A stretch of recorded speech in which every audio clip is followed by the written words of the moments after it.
Jodie Whittaker's time as the 13th Doctor in Doctor Who will come to an end in October 2022, which is when Ncuti Gatwa will take the reign as the 14th Doctor. With Whittaker's tenure adding more layers to the character first introduced nearly 6 decades ago, there's enough to know what makes the protagonist tick.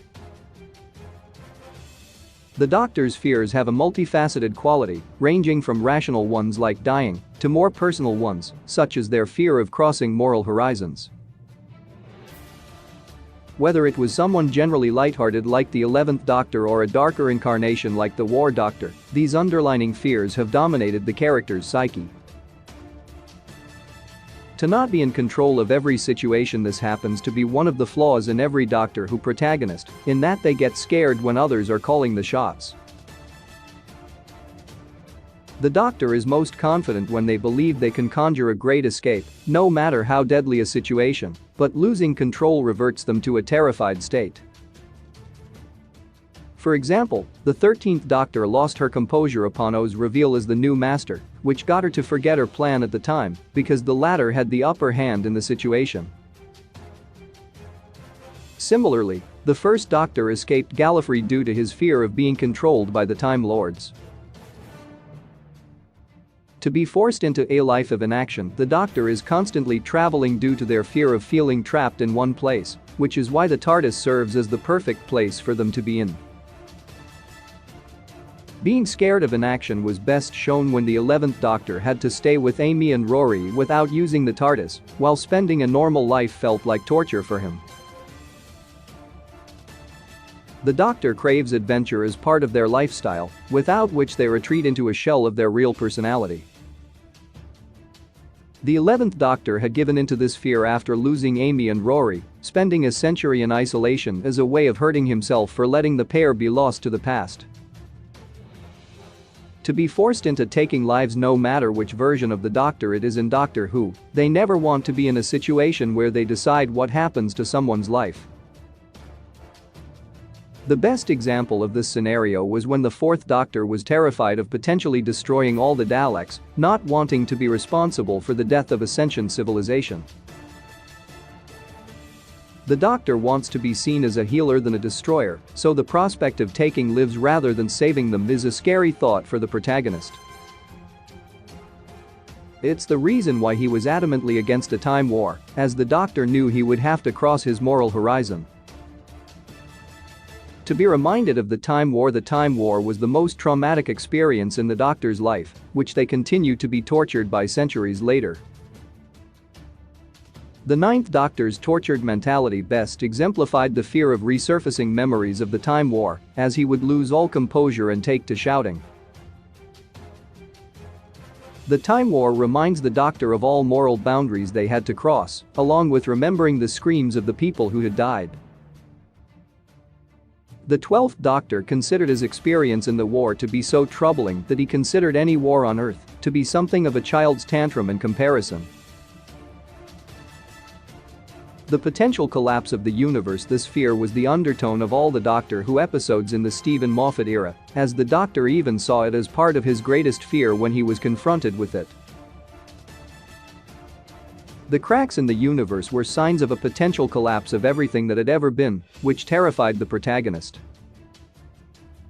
The Doctor saw the vastness of the universe to be everything that ever was and ever will be, so losing it all meant complete destruction, no matter where they tried to take the TARDIS.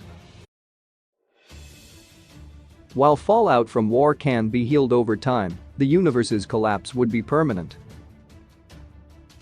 To say goodbye to loved ones. A lot of the worst things the Doctor has done in Doctor Who have to do with abandoning companions or not caring about the fallout from their actions. But this stems from the fear of letting go, as the Doctor generally can't cope with having to say goodbye. To this end, the Doctor effectively delays anything that might come to an end. It's the reason why they never went back to meet their granddaughter one more time. River Song figured this out by noting that the Doctor doesn't like endings. The few times the Doctor has grappled with farewells have shown them make a great effort to push through the fear.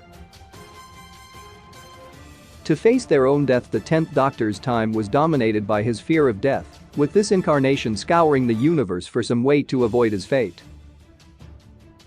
Similarly, the 11th Doctor spent the entirety of the 6th series looking for a way to avert his death, which seemed to be a fixed point in time.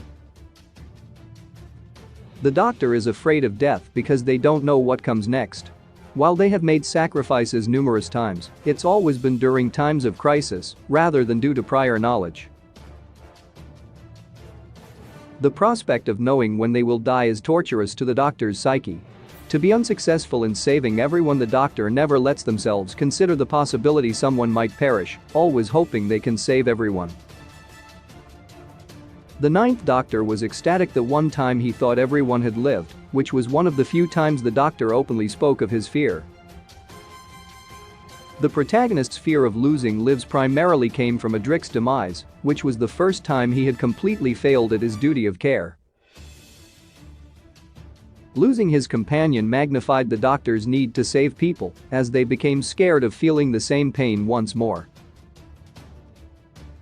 To fail to live up to the ideals of the Doctor titled The Doctor doesn't inherently consider themselves a good person and has come up with rules to prevent their real self from stirring up. The 11th Doctor outright said he wasn't a good man and threatened his enemies with the side of him that doesn't follow rules as the one they didn't want to see. The Doctor remains in fear of the possibility of breaking these rules, mainly because they think something monstrous can come out of it. The 6th Doctor was terrified of seeing the Valeyard, who was supposedly an evil version of his future self. Meanwhile, the 8th Doctor chose to regenerate rather than cross the boundaries he had set. The War Doctor was considered a warrior who wasn't worthy of being the Doctor. To be perpetually alone, the Doctor might be able to deal with death, war, and destruction, but it's isolation that they fear above all else. The protagonist's relationship with the TARDIS has been so codependent because the Doctor sees it as the one thing that prevents them from being completely alone. The fear of loneliness is also what's driven other fears such as losing companions, being inactive, and breaking rules, as the Doctor is afraid of who they might become if they don't have someone keeping them company. It's another reason why the Doctor was so attached to the likes of Rose, Clara, and Sarah Jane, among others, because they kept them grounded and without the fear of isolation.